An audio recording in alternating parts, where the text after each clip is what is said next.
Praise the Lord. பிரியமான சகோதர சகோதரிகளே, ஆண்டவராகிய இயேசு கிறிஸ்து நாமத்திலே உங்களை வாழ்த்துகிறேன்.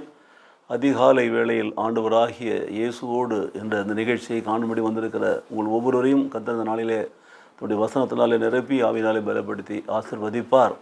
விசுவாசத்தோடு நாம் கேட்போமா? இன்றைக்கும் கர்த்தர் நமக்கு சொல்லுகிற வசனம் யோசுவாவின் புஸ்தகத்தில் எடுக்கப்பட்டிருக்கிறது. 3ஆம் அதிகாரத்தில் 5ஆம் வசனத்தினுடைய பிற்பகுதி. கர்த்தர் உங்கள் நடுவிலே அற்புதங்களை செய்வார். வசனத்தை முழுவதுமாய் வாசிக்கிற பொழுது யோசுவா ஜனங்களை நோக்கி, உங்களை பரிசுத்தம் பண்ணி கொள்ளுங்கள், நாளைக்கு கர்த்தர் உங்கள் நடுவிலே அற்புதங்களை செய்வார் என்றார். இந்த 3ஆம் அதிகாரத்தில் 1 முதல் 5 வசனங்களை வாசிக்கிற போது பார்த்தீங்கன்னா, சீத்திமிலிருந்து புறப்பட்டு யோர்தானுக்கு அருகில் போய் நிற்கிறார்கள் என்று பார்க்கலாம். யோர்தானை கடக்கும்படியாக, அடுத்தது எரிகோ கோட்டையை தாண்டும்படியாக. அப்போது ஒரு ஆயத்த பணி நடந்து கொண்டிருக்கிறது. உடன்படிக்கை பெட்டியை முன்பு எடுத்துக்கொண்டு போக சொல்கிறார்கள். அதற்கு பிற்பாடு 2000 முழம் இடைவெளியை விட்டு பின்னால் ஜனங்கள் போகும்படி சொல்கிறார்கள். அப்போ சொல்லப்படுகிறது, நீங்கள் இது வழியாக கடந்து போனதில்லை, இப்போ தான் முதல் முறையாக போகிறீங்கன்னு சொல்லப்பட்டிருக்கிறது. இன்றைக்கு நம்முடைய வாழ்க்கையில் கூட முதல் முறையாக நாம் கடந்து போகிற அநேக வேலைகளில், காரியங்களில் அநேக தடைகளை நாம் பார்க்கிறோம். அன்றைக்கு அவர்கள் யோர்தானை கடப்பதற்கு முதல் முறையாக போகிற பொழுது, எரிகோவை கடக்கும்படி முதல் முறையாக போகிற பொழுது தடைகளை பார்த்தார்கள். ஆனால் தேவனுடைய உடன்படிக்கை பெட்டியை முன்பு அனுப்புகிறார்கள். தேவனுடைய பிரசன்னம் முன்னால் போகிறது.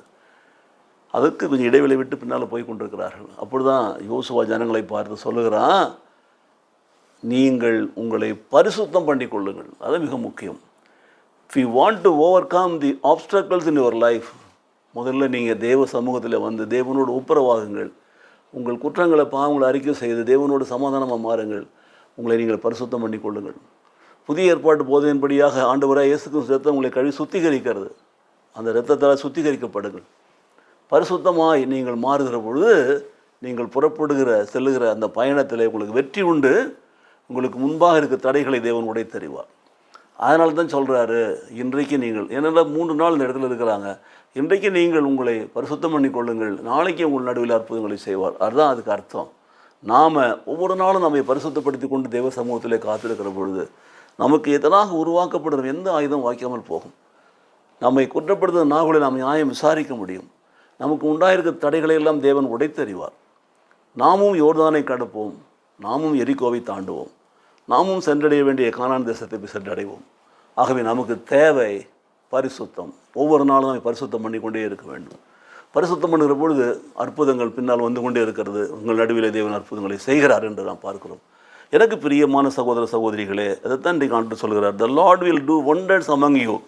When you cross this Jordan, river of Jordan, you will see the mighty hand of God.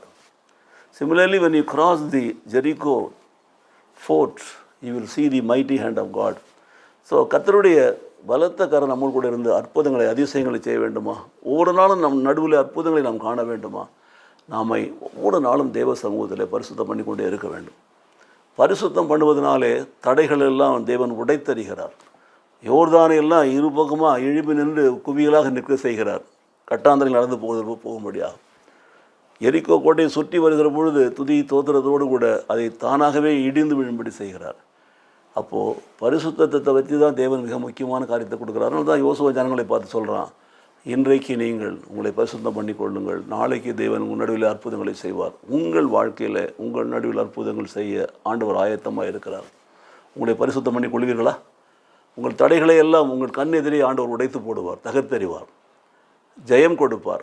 அந்த மேலான தேவனை தான் நாம் ஆராதிக்கிறோம். கண்களை மூடி நாம் கர்த்தரை நோக்கி பார்க்கலாமா? எங்களை நேசிக்க நல்ல பிதாவே, இன்றைக்கும் யோசுவாவின் புஸ்தகம் 3ஆம் அதிகாரத்தில் 1 முதல் 5 வசனங்களில் உள்ள காரியங்களை சொல்லி ஆண்டவரே, 5ஆம் வசனத்தின்படியாக எங்கள் நடுவிலே கர்த்தர் அற்புதங்களை செய்வதற்காக உமக்கு ஸ்தோத்திரம் செலுத்துகிறோம். ஆண்டவரே, நாங்கள் ஒவ்வொரு நாளும் எங்களை பரிசுத்தம் பண்ணி கொள்கிற பொழுது கர்த்தர் ஆண்டவரே, நாங்கள் எதிர்பார்க்கிற அற்புதங்களை எங்கள் வாழ்க்கையில் செய்து எங்களை ஜெய பாதையில் நடத்துவீராக, ஜெயத்தின் பாதையில் நடத்துவீராக. உடைய நாமத்திற்கு மகிமை உண்டாகும்படி நாங்கள் ஜெபிக்கிறோம். இயேசு கிறிஸ்து நாமத்திலே பிதாவே, ஆமென், ஆமென்.